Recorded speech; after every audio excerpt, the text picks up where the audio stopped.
the same time I've been reading the Carter family book. Yeah. Forget Me When I'm Gone. And Very good book.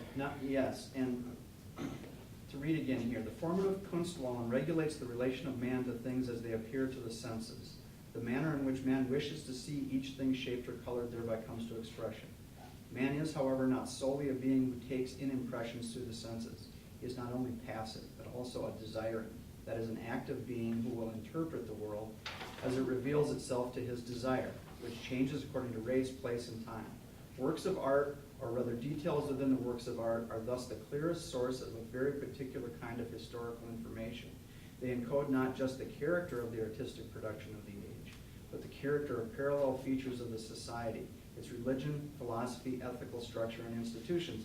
And it makes me think of, this Mexican radio station blasting the Carter family Yes. across the country, and it doing just that. It doing just that. It sort of creating country music. The people that heard that and would go 10 miles to find a radio to listen to that Mexican station, that's exactly it. That's exactly it. The proliferation of genre and subgenre and categorization and breaking down into smaller and smaller, more narrow and narrow focus, to the point where, for example, people are just into one band, and that's their genre, and it's. I mean, that's what's happening. Is that everybody has a different. They are looking in a particular way, and it is requiring them to try to define genre and try to define a new category in a way that makes them feel like they're part of a community and part of a culture and part of something. And I think it's resulting in chaos.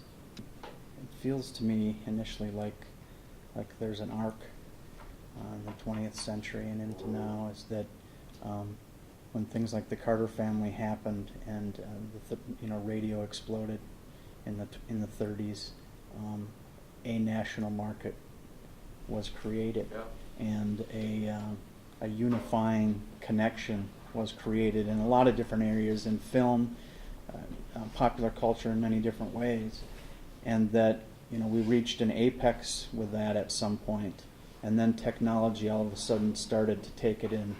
It ended up going in a unexpected different direction, which is that technology is resulting in it shattering into pieces. Yes.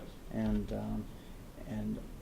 we're going back to that a time before the people in those valleys heard the Carter family from Mexico and heard FDR on his fireside chats and felt part of one thing. They don't now. I think it's also interesting how it's one of the first times where genre is apart from form. Isn't that interesting? Yeah, it's Yeah. more about the arrangement of the content within it instead of, it's not actually form, it's just an arrangement of Yes.